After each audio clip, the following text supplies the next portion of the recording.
Hai guys, akhirnya saya buat juga video updatean ini dan mohon maaf karena video ini agak telat ya. Oke, so ini adalah chart ovulasi saya di bulan Januari kemarin. Tuh ya. Dan for your information, promil kali ini saya masih meraba-raba ya guys. Karena kan untuk menggunakan metode ini kita harus tahu pasti dan mengerti perjalanan siklus haid kita dari hari ke hari. Sedangkan jujur ya, saya belum tahu kondisi badan saya ini seperti apa. Hari keberapa saya akan ovulasi dan juga tanda-tandanya kayak gimana, saya belum tahu. Karena ini kan pertama kalinya saya menggunakan metode ini. Lanjut ya, jadi ini setiap hari dari hari kelima saya melakukan tes ovulasi setiap hari di jam yang sama, yaitu jam 10 pagi ya. Terus ini bisa dilihat ya, semuanya masih negatif. Dan di hari ke-12 saya mulai tes ovulasi 2 kali sehari ya, di jam 10 pagi dan di jam 2 siang.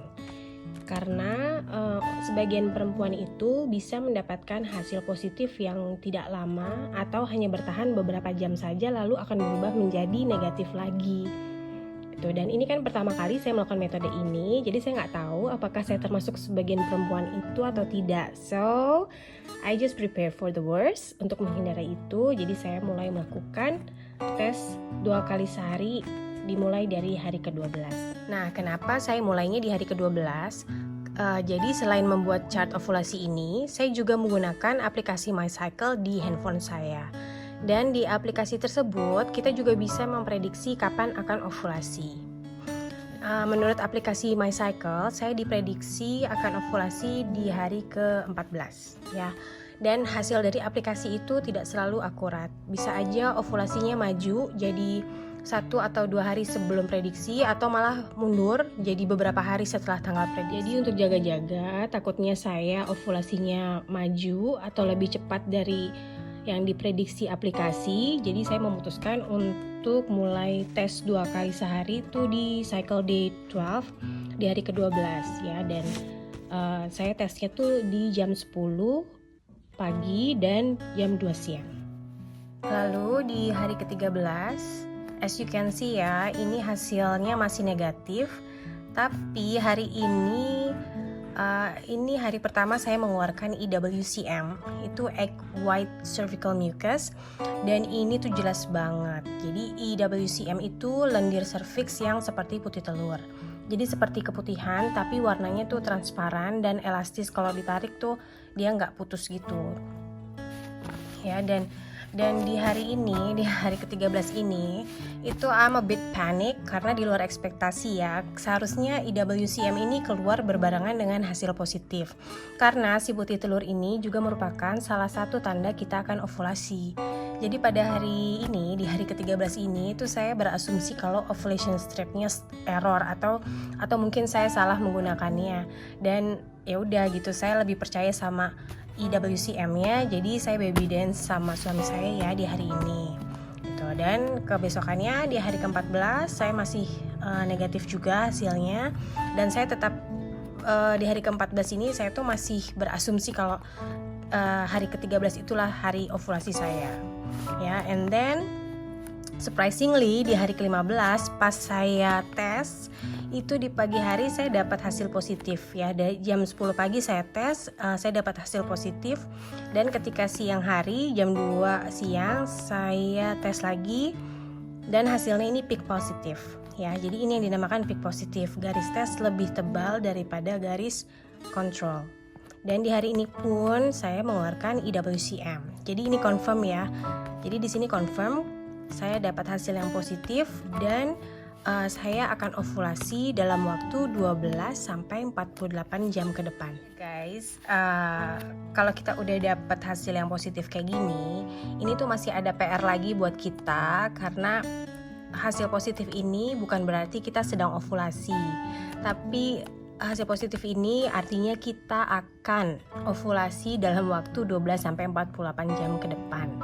Ya, jadi masih setelah mendapatkan ini tuh masih masih menebak-nebak atau masih masih mengira-ngira lagi kira-kira kapan ya saya akan ovulasi gitu. Dan untuk usia saya dan suami yang sudah tidak muda lagi, jadi kami itu tidak disarankan untuk baby dance setiap hari gitu. Jadi untuk menjaga kualitas sperma, jadi kita tidak disarankan untuk everyday baby dance tuh. Jadi apa ya, tugas saya adalah menentukan kira-kira kapan waktu terbaik untuk baby dance. Ya, jangan sampai kelewatkan. Dan setelah browsing sana sini, akhirnya saya pakai video ini sebagai referensi kapan harus baby dance. If the mucus is shifting from white and sticky to clear and watery, taking on the consistency of lotion, and the ovulation test is positive, you'll probably ovulate tomorrow. I wanted to use the ovulation. Berdasarkan video itu adalah video yang saya pilih ya dari berbagai macam video. Video itulah yang saya pilih sebagai referensi saya. So, we baby dance di hari ke-16 atau 1 hari setelah kita mendapatkan hasil positif ya. Jadi we baby dance on the 16th night, dan kebetulan juga di hari ini itu di pagi harinya saya merasakan light cramp. Oke. Jadi we baby dance on the 16, artinya kemungkinan saya ovulasi di hari ke-17. Okay? So we call this day, kita namain ini ovulation day ya. Dan jadi hari ke-18 ini adalah 1 DPO atau 1 day post ovulation, jadi 1 hari setelah ovulasi. Ini penting ya dicatat kayak gini, kayak 1 DPO, 2 DPO, and then the next day kayak begini 3 DPO, 4 DPO, etc.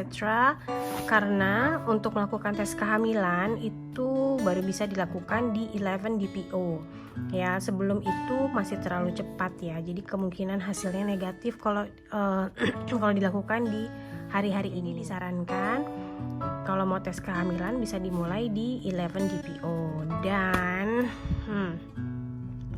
Dan ini adalah waktu terberat dari promil, karena kita cuma bisa menunggu dan bertanya-tanya berhasil apa enggak ya itu. And di 7 DPO ini, hari ke-7 setelah ovulasi, saya merasakan kram, perut kembung, terus kadang-kadang sesak napas juga gitu. Dan ini tanda-tanda yang amat membingungkan ya. Di 7 DPO ini saya udah mulai merasakan tanda-tanda itu, sering banget, hampir setiap hari saya merasakan itu. Dan itu tanda-tandanya tuh mirip banget antara hamil dan mau haid ya. Jadi kayak kram kiri, kram kanan, kram seluruhnya. Aduh, saya udah nggak tahu. Setiap apapun tanda-tanda yang muncul, kalau saya browsing itu adalah tanda-tanda hamil. Begitu juga tanda-tanda mau haid gitu. Jadi sangat membingungkan sekali. Oh iya, setelah kita mendapatkan peak positif atau hasil yang positif, kita sudah tidak perlu lagi melakukan tes ovulasi. Ini saya tetap tes karena penasaran aja di hari keberapa sih hasil tes saya kembali negatif. Dan akhirnya tibalah saya di 11 DPO, di hari ke-11 setelah ovulasi. Dan ini nunggunya tuh kayak lama banget ya. Jadi saya mulai tes kehamilan di hari ke-11 ini, di hari ke-11 setelah ovulasi. Dan hasilnya negatif ya. Kenapa saya mulai tes kehamilan di 11 DPO di hari ke-11? Karena untuk sebagian orang tes di 11 DPO itu sudah bisa dapat hasil positif. Dan tentunya saya bukanlah sebagian orang itu ya, karena ini 11 DPO pun saya masih negatif ya. Dan di hari ke-12 di 12 DPO saya tes lagi dan hasilnya juga sama, masih negatif. Dan jujur di 12 DPO ini itu saya stres banget karena siklus haid saya itu biasanya 29 hari dan 12 DPO ini adalah hari ke-29. Artinya kalau promil ini gagal berarti besok saya akan haid